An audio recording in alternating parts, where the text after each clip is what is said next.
प्रधानमंत्री नरेंद्र मोदी काशी प्रवास के दूसरे दिन आज उमरहा स्थित मुरली गांव पहुंचे, जहां स्वरवेद महामंदिर धाम विहंगम योग संत समाज द्वारा बनाया जा रहा है। प्रधानमंत्री ने यहां पूरे मंदिर परिसर का भ्रमण कर अवलोकन किया।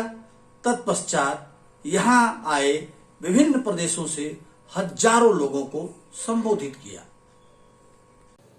प्रधानमंत्री नरेंद्र मोदी अपने वाराणसी दौरे के दूसरे दिन मंगलवार को उमरहा स्थित स्वरवेद महामंदिर धाम में विहंगम योग के 98वें वार्षिकोत्सव में पहुंचे। यहां विशाल जैन सैलाब को संबोधित करते हुए उन्होंने कहा कि इच्छा शक्ति हो तो परिवर्तन संभव है।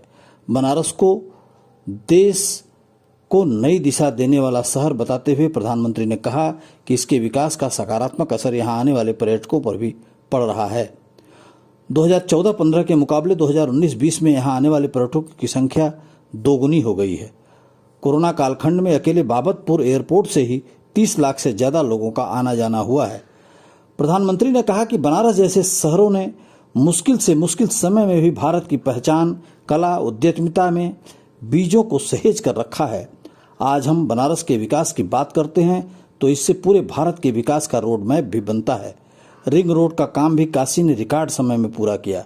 बनारस आने वाली कई सड़कें भी अब चौड़ी हो गई हैं। जो लोग सड़क के रास्ते बनारस आते हैं वो सुविधा में कितना फर्क पड़ा है इसे अच्छी तरह से महसूस करते हैं। प्रधानमंत्री मोदी ने कहा कि स्वाधीनता संग्राम के समय सदगुरु सदाफलदेव महाराज ने हमें स्वदेशी का मंत्र दिया था। आज उसी भाव में देश ने अब आत्मनिर्भर भारत मिशन शुरू किया है। आज देश के स्थानीय बाजार, रोजगार एवं उत्पादों को इससे ताकत मिल रही है। लोकल को ग्लोबल बनाया जा रहा है। हमारा गौधन हमारे किसानों के लिए केवल दूध का ही स्रोत न रहे, बल्कि हमारी कोशिश है कि गोवंश विभिन्न आयामों में भी मदद करे। इस अवसर पर उत्तर प्रदेश के मुख्यमंत्री योगी आदित्यनाथ ने प्रधानमंत्री का स्वागत करते हुए कहा कि योग को वैश्विक मान्यता प्रधानमंत्री मोदी के कारण मिली। वैश्विक मंच पर भारत की परंपरा, संस्कृति, सभ्यता को आज जो मान्यता प्राप्त हुई है उस पर हर भारतवासी गौरवान्वित है। इस अवसर पर विहंगम योग संत समाज के सदगुरु आचार्य स्वतंत्र देव महाराज ने कहा कि प्रधानमंत्री की गौरवमयी उपस्थिति से विहंगम योग धाम भारत की गौरवमयी ज्ञान को देश विदेश में स्थापित करेगा।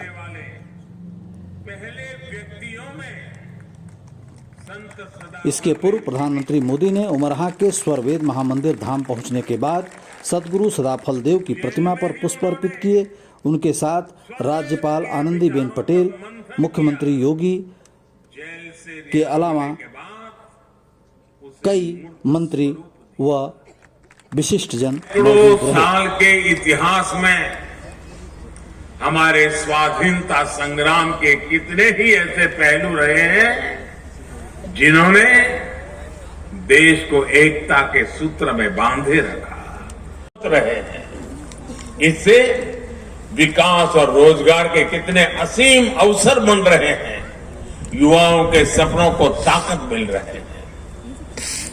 यही विश्वास आज पूरे देश में दिख रहा है। इसी गति से आज देश विकास के नए कीर्तिमान स्थापित कर रहा है।